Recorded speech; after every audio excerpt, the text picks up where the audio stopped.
स्वागत है आपका गुड मॉर्निंग स्वदेश में। और मैं हूं पूजा त्रिपाठी और अगले आधे घंटे में हम आपको बताएंगे कि किस तरह का एक्शन आज देखने को मिल सकता है और रणनीति क्या होनी चाहिए बाजार में। सुबह सुबह की पहली रणनीति भी हम आपको बताएंगे। कल हमने देखा भारतीय बाजारों में दिन भर एक उतार चढ़ाव का माहौल था, लेकिन उसके बावजूद अच्छी क्लोजिंग दिखी। हरे निशान पर हम बंद हुए।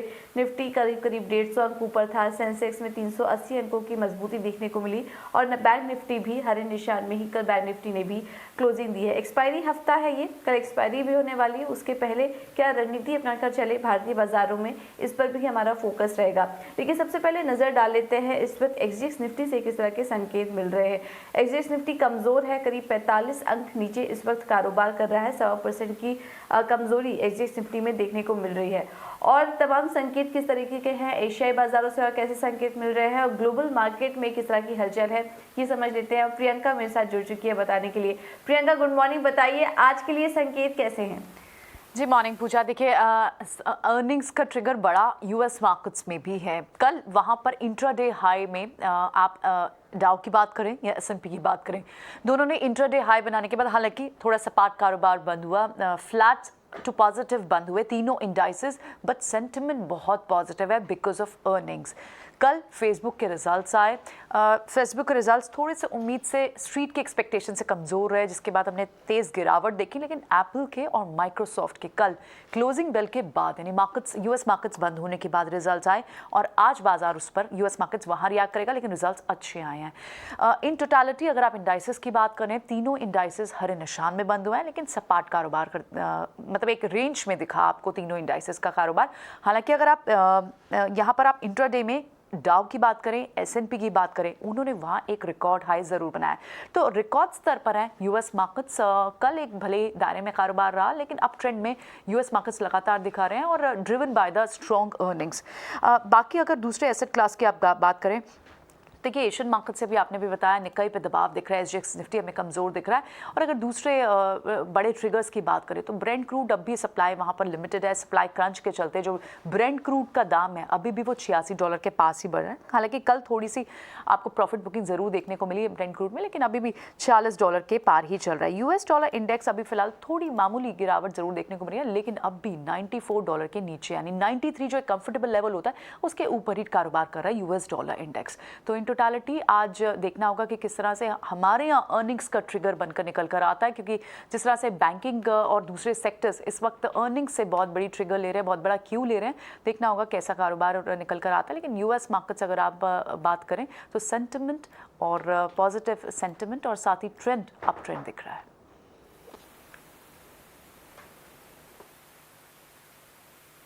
ओके, तो विदेशी बाजारों से जो संकेत मिल रहे हैं वहाँ पर सीमित दायरे में कारोबार देखने को मिल रहा है, तो ठीक ठाक संकेत हैं। लेकिन एशियाई बाजारों से जो संकेत हैं वो इस वक्त कमज़ोरी के साथ यहाँ पर कारोबार करते हुए दिखाई दे रहे हैं एशियाई बाजार इस वक्त। लेकिन एक बात देख लेते हैं, एफआईएस और डीआईएस के आंकड़े किस तरीके के थे।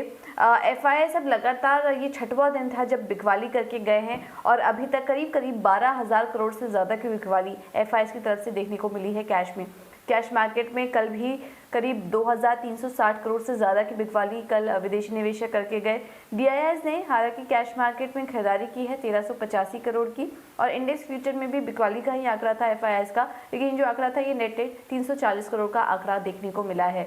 तो आज के लिए संकेत कैसे समझना चाहिए इस पर भी बात कर लेते हैं और हमारे साथ फोन लाइन के जरिए रैली गियर ब्रोकिंग के अजीत मिश्रा जुड़ चुके हैं। अजीत गुड मॉर्निंग, बहुत बहुत शुक्रिया समय देने के लिए। अब वीकली एक्सपायरी है, कल एक्सपायरी भी होने वाली है निफ्टी और बैंक निफ्टी की। उसके पहले हम देख रहे हैं काफ़ी ज़्यादा हलचल देखने को मिल रही है। अर्निंग सीजन भी देखिए अब काफ़ी ज़्यादा नंबर्स भी अब निकल कर आ रहे हैं। तो तमाम संकेतों को देखते हुए आज के लिए रणनीति क्या बनाकर चले निफ्टी और बैंक निफ्टी दोनों में ही? Good morning sir. देखिए जिस तरीके से मार्केट पैन आउट हुआ है, अगर आप बात करें तो पिछले 2 सेशन में एटलीस्ट कि जहां पे कि एक गिरावट के ट्रेंड के बाद लास्ट वीक एक पॉज सा दिखा और कल के सेशन में थोड़ी सी बढ़त भी हमने देखी। इंडेक्स में वॉलिटिलिटी बनी हुई है अभी भी बाजारों में, कहीं ना कहीं अर्निंग्स और साथ ही साथ ग्लोबल मार्केट, तो ये दोनों ही फैक्टर बेसिकली अभी तक प्ले आउट कर रहे हैं। बट ब्रॉडली अगर आप देखेंगे तो अर्निंग्स का फोकस ज्यादा है और जो कल एक सेशन में एक इम्प्रूवमेंट हुई थी, बावजूद इसके कि एफआईएस का डेटा अभी भी नेगेटिव दिखा रहा है कि कैश मार्केट वहां पे थोड़ा बहुत बढ़त के साथ मिड कैप और स्मॉल कैप इंडाइसेस बंद हुए थे पॉजिटिविटी के साथ। तो यहाँ पे मुझे लगता है क्योंकि अब मंथली एक्सपायरी भी है, तो हायर लेवल्स पे अगर आपको डिप मिल रहा है तो मेरे हिसाब से एक बाइंग अपॉर्चुनिटी है, कंसिडरिंग कि कल का मूव जो था वो यही इंडिकेट कर रहा है कि हम 18,200 के लेवल्स को होल्ड करेंगे एटलीस्ट आज के सेशन में, और ऊपर पे करीब 460 से 500 तक के लेवल्स पॉसिबल है कि निफ्टी एक्सटेंड करे इस मूव को, इस रिकवरी को। तो मेरे हिसाब से तो एक बाइंग अपॉर्चुनिटी है ये। अगर आपको इंटरडे में डिप मिलता है करीब 280-250 के जोन में, निफ्टी में करीब 280-250 का जोन में, और वहां पे आपका एक छोटा सा स्टॉप लॉस रहेगा 18,180 का, और ऊपर पे करीब 450-460 के इमीडिएट टारगेट्स के लिए। बैंकिंग नो डाउट कंपैरेटिवली काफी स्ट्रेंथ दिखाई है, लेड बाय आईसीआईसीआई। कल कोटक और एक्सिस के रिजल्ट्स पोस्ट मार्केट आए थे तो उसका रिएक्शन भी देखने को मिलेगा। बैंकिंग कंपैरेटिवली स्ट्रांग है, तो यहाँ पे भी मेरी रिकमेंडेशन बाई की ही होगी। तो 4100 के अराउंड पे अगर आपको बैंक निफ्टी मिलता है तो वहां पे आप लॉन्ग करें 40,800 के स्टॉप लॉस के साथ 41,700 तक के टारगेट्स के लिए।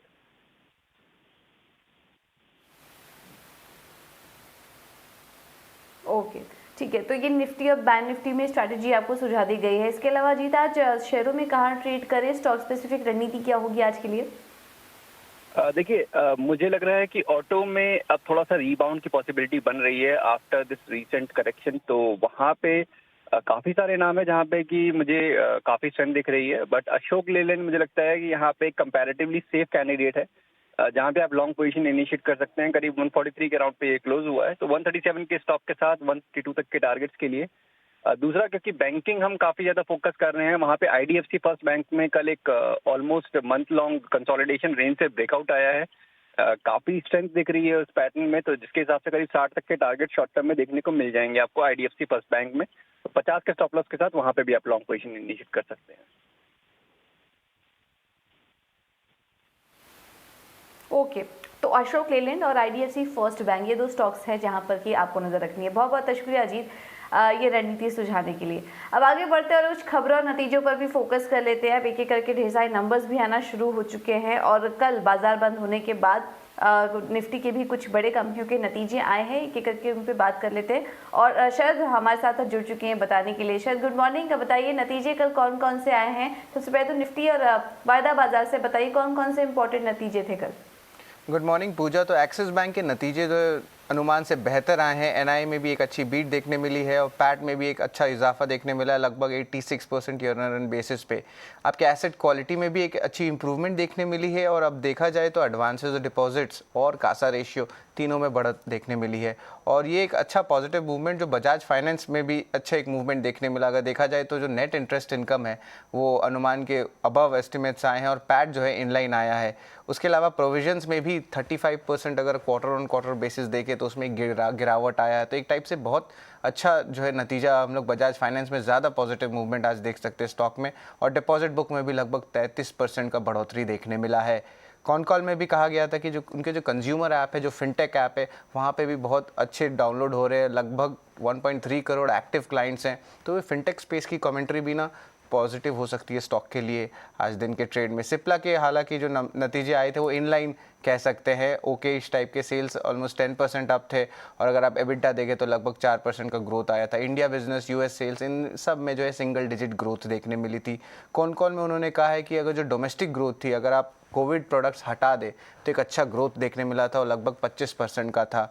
अब हम वायदे बाजार पे फोकस करते हैं पूजा। तो परसिस्टेंट सिस्टम्स आईटी स्पेस से अच्छी स्ट्रॉन्ग नतीजे देखने मिले हैं। आपके जो डॉलर रेवेन्यू आया है उसमें जो है 10% का ऑलमोस्ट ग्रोथ देखने मिला है, और हालांकि मार्जिन्स में ज़रूर थोड़ी सी प्रेशर रहेगी, पर ये नोन है आईटी इंडस्ट्री के लिए। नैम जो है आपके निप्पॉन एसेट मैनेजमेंट, ये कंपनी ने भी शानदार नतीजे लाए हैं। कोर ऑपरेटिंग प्रॉफिट में 46% का ग्रोथ देखने मिला, और पैट लगभग 50% का ग्रोथ देखने मिला। टोरेंट फार्मा के मिले जुले नतीजे थे। ओवरऑल देखा जाए तो रेवेन्यू ऑलमोस्ट सपाट थे 6%, और पैट और 2% का ग्रोथ दिखने को मिला था। अंबुजा सीमेंट्स के भी जो है मिले जुले नतीजे देखे थे। रेवेन्यू लार्जली इनलाइन था, लेकिन जो एबिडा है और पैट है उसमें स्लाइट मिस देखने को मिला था, और मार्जिन्स जो है लगभग 200 बेसिस पॉइंट से कम गिरे थे, क्योंकि जो हायर पेटकोक प्राइसेस हैं उसमें जो है सीमेंट कंपनीज में ऑलरेडी दबाव देखने मिल चुका था दूसरे तिमाही के नतीजे में। महानगर गैस में भी जो है ओवरऑल टॉप लाइन ग्रोथ ठीक थी 35%, लेकिन जो वीकनेस देखने मिली वो मार्जिन्स में देखने मिली। मार्जिन्स में ऑलमोस्ट 15% सीक्वेंशली घट गई है। अब देखिए नेचुरल गैस प्राइसेस के दाम बढ़ रहे हैं, और इतना जल्दी ये आपके जो सिटी गैस डिस्ट्रीब्यूशन कंपनीज है वो पास ऑन नहीं करते हैं, उसमें एक सब्सिडी एलिमेंट भी रहता है। तो इसीलिए मोरलेस आपके सारे जो सिटी गैस डिस्ट्रीब्यूशन कंपनीज है आज प्रेशर में रह सकते हैं। डॉक्टर लाल पैथलैब्स के नतीजे ओवरऑल तो थोड़े वीक आए हैं, रेवेन्यू में हल्का सा 15% ग्रोथ देखने ज़रूर मिला है, लेकिन जो उनके जो कोविड के सेगमेंट है वो सेगमेंट में ज़्यादा मार्जिन्स नहीं है और अभी non Covid revenue pickup company में आया नहीं है। तो ये फोकस आपके एफएनओ स्टॉक्स में है। कैश स्टॉक्स में जो है आईआरबी इंफ्रा रहेगा फोकस में, शानदार नतीजे आए हैं, रेवेन्यू में 30% का इजाफा और कंपनी जो है घाटे से मुनाफे में आई है, तो ये एक इंपॉर्टेंट पोर्शन है देखने के लिए। वैपको जो ऑटो एंसिलरी स्पेस है जो पूरी अच्छी तरह से बस करी, उसमें रेवेन्यू में 44% का ग्रोथ देखने मिला है। और अगर हम लोग इंटरटेनमेंट स्टॉक्स की पैक ले ले तो उसमें शिमारो इंटरटेनमेंट के शानदार नतीजे आए हैं, कंसोलिडेटेड रेवेन्यू लगभग 108% बढ़ा है और एनिल वहाँ पे भी लॉस नैरो हो गए हैं और जो 25 करोड़ का लॉस था अब 11 करोड़ का लॉस हो चुका है। उसके अलावा इंडो काउंट इंडस्ट्रीज के भी लगभग इनलाइन सेट ऑफ नंबर्स आए हैं, ऑलमोस्ट सिंगल डिजिट ग्रोथ आपको रेवेन्यू और पैट में देखने मिला। पर बिरला सॉफ्ट में जो है अगर आप डॉलर रेवेन्यू या रेवेन्यू ग्रोथ को हटा दे तो पैट में जो है एक नेगेटिव 10% इम्पैक्ट मिला है, तो थोड़े से वीक नतीजे दिख सकते हैं क्योंकि आपके वेज हाइक्स में प्रेशर आए हैं। तो ओवरऑल हमने क्या किया कि हमने निफ्टी, एफएनओ और कैश बाजार के जो है स्टॉक्स के नतीजे आपके पास पेश किया है।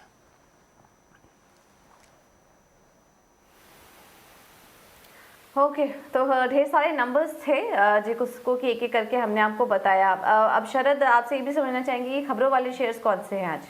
खबरें वाले शेयर्स में पूजा आईआरबी इंफ्रा सबसे पहले मैं लूँगा। आईआरबी इंफ्रा जो है लगभग 5,350 करोड़ रेज करने वाले हैं और ये फंड रेज होने वाली है उनके एफिलिएट्स सिंड्रा इन्वेस्टमेंट्स और जीआईसी, लेकिन जो भाव पे आ रहा है वो लगभग 212 रुपये पे आ रहा है और हमारे कैलकुलेशन के हिसाब से 28% डिस्काउंट पे करंट मार्केट प्राइस से, तो स्टॉक में जो है अच्छी दबाव देखने मिल सकती है शुरुआत के ट्रेड में।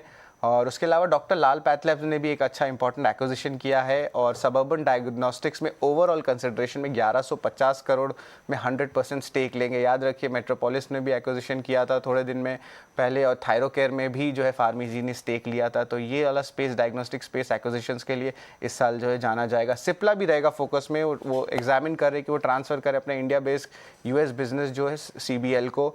उसके अलावा हीरो मोटर कॉर्प जो है अपना प्रेजेंस गल्फ में बढ़ाने के लिए नए डीलरशिप्स खोल रहे हैं, स्पेशली दुबई के मार्केट में। एमईपी इंफ्रा डेवलपर्स को भी एक अवार्ड मिला है लगभग 183 करोड़ का महाराष्ट्र गवर्नमेंट से। और इंडिया एनर्जी एक्सचेंज भी फोकस में रहेगा, वो देख रहे हैं कि शेयर होल्डर्स का अप्रूवल लेना चाहते हैं ताकि वो बोनस इशू शेयर्स कर पाएँ। हालांकि स्टॉक में जो है ऑलरेडी थोड़ी करेक्शन देखने मिल गई है। एचपीएल इलेक्ट्रिक आपके जो पावर सेक्टर की एंसिलरी कंपनी है उसमें लगभग 180 करोड़ का ऑर्डर मिला है स्मार्ट मीटर्स के लिए। और आखिर में शुगर स्टॉक्स में दबाव रह सकता है, गवर्नमेंट ने कहा है कि वो सब्सिडाइज नहीं करेंगे शुगर एक्सपोर्ट्स FY21 FY22 के लिए, तो ये सारे स्टॉक्स रहेंगे खबर के दम पे हमारे नज़र पर।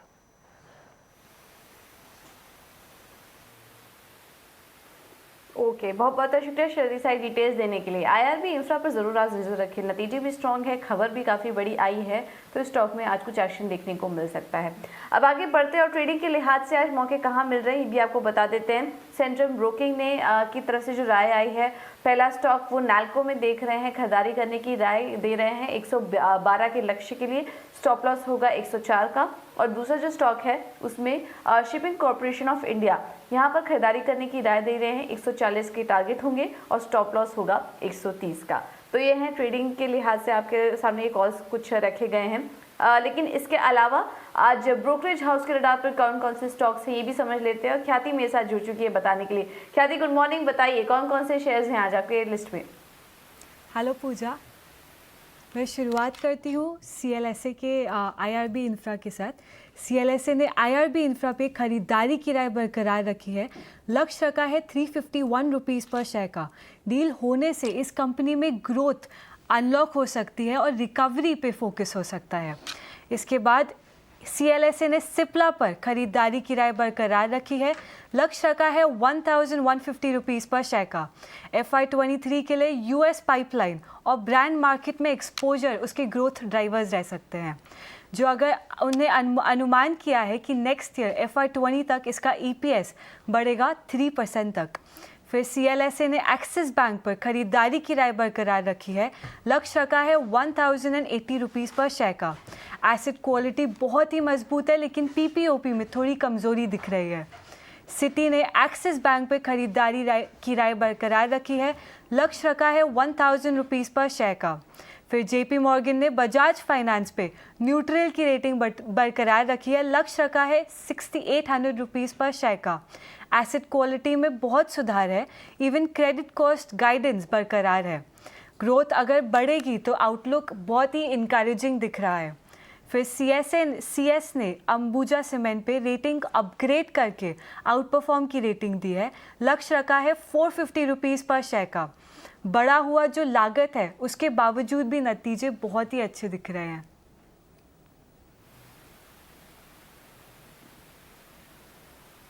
ओके, ठीक है। तो ये कुछ ब्रोकरेज हाउस की रिपोर्ट्स हैं जहां पर कि आज आपको नजर रखनी है। बहुत बहुत शुक्रिया ख्याति ये डिटेल्स देने के लिए।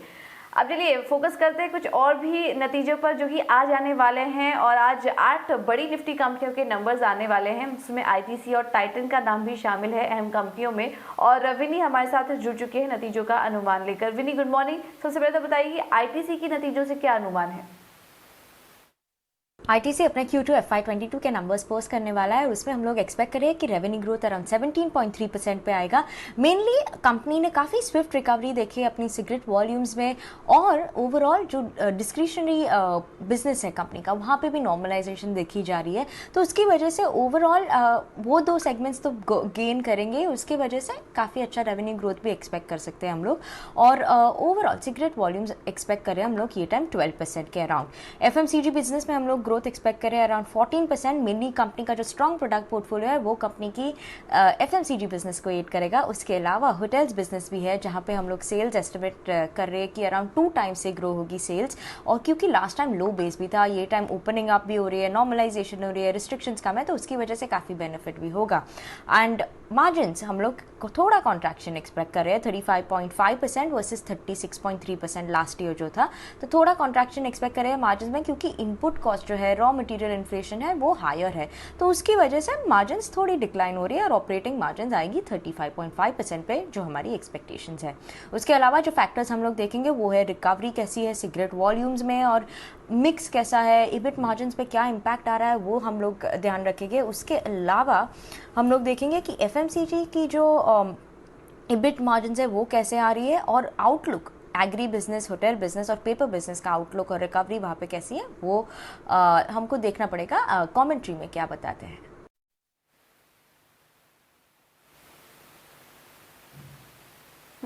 तो ये तो बात हुई आईटीसी के नंबर्स की, लेकिन इसके अलावा टाइटन भी अपने नंबर्स जारी करने वाली है। विनी, टाइटन भी समझना चाहेंगे आपसे, टाइटन क्या उम्मीद है नतीजों से टाइटन के केस में? टाइटन अपने Q2 FY22 के नंबर्स रिपोर्ट करने वाला है, उसमें हम लोग एक्सपेक्ट कर रहे हैं, और रफ आइडिया हमको है क्योंकि क्या एक्सपेक्ट कर सकते हैं, क्योंकि उसके ऑपरेशनल अपडेट में कंपनी ने काफ़ी डिटेल दिए हैं। तो उस कंपनी ने बोला था अपने ऑपरेशनल अपडेट में कि उन्होंने स्ट्रॉन्ग रिकवरी देखी है डिमांड में पोस्ट द सेकेंड वेव, और ये अक्रॉस उनके कंज्यूमर्स बिजनेस में थी। तो ज्वेलरी में वो लोग उन्होंने बताया कि 78% ग्रोथ देखी है year on year basis, watches में 73% और आई वेयर में 74%। सो उसके बेसिस पे हम लोग अराउंड अ रेवेन्यू ग्रोथ 74% का रेवेन्यू ग्रोथ एक्सपेक्ट कर रहे हैं टाइटन से ऑन ईयर बेसिस। उसके प्रॉफिट्स काफ़ी इंप्रूव हुए हैं, क्योंकि लास्ट टाइम तो काफ़ी लो बेस था एज वेल। तो ये टाइम प्रॉफिट्स हम लोग एक्सपेक्ट कर रहे हैं, ग्रोथ 164% का ग्रोथ प्रॉफिट में एक्सपेक्ट कर रहे हैं ईयर ऑन ईयर बेसिस पे, और मार्जिन पे भी काफ़ी स्ट्रॉन्ग एक्सपेंशन एक्सपेक्ट कर रहे हैं अराउंड 400 बेसिस पॉइंट, और मार्जिन एक्सपेक्ट कर रहे हैं EBITDA margin 10.5% versus 6.8% last year में। तो ओवरऑल EBITDA मार्जिन को जो सपोर्ट कर रहा है वो है ऑपरेटिंग लेवरेज, जो ड्राइव कर रहा है EBITDA मार्जिन्स को। पर उसके अलावा अगर हम देखें कि ज्वेलरी बिजनेस का जो सेपरेट EBIT मार्जिन्स वो हम ध्यान रखेंगे उस पर, क्योंकि क्या है ये टाइम जो शेयर थी हायर शेयर थी प्लेन गोल्ड सेल्स की, तो उसकी वजह से मे बी जो EBIT मार्जिन्स आते हैं ज्वेलरी बिजनेस के वो थोड़ी हम लोग को ध्यान रखनी पड़ेगी, मे बी लोअर हो सकती है, क्योंकि प्लेन गोल्ड सेल्स बढ़ी हुई थी। ज्वेलरी सेगमेंट में काफ़ी हाई डिमांड भी थी, पेंटअप डिमांड भी थी, तो उसकी वजह से 78% ग्रोथ कंपनी एक्सपेक्ट कर रही है। उसके अलावा कंपनी ने अपडेट में कहा था कि उन्होंने सेल्स देखी है जो अबाव या close to pre pandemic levels है उसके मोस्ट डिविजन्स में, तो वो काफ़ी पॉजिटिव इंडिकेशन भी है, और उन्होंने स्ट्रॉन्ग डिमांड रिकवरी भी देखी है।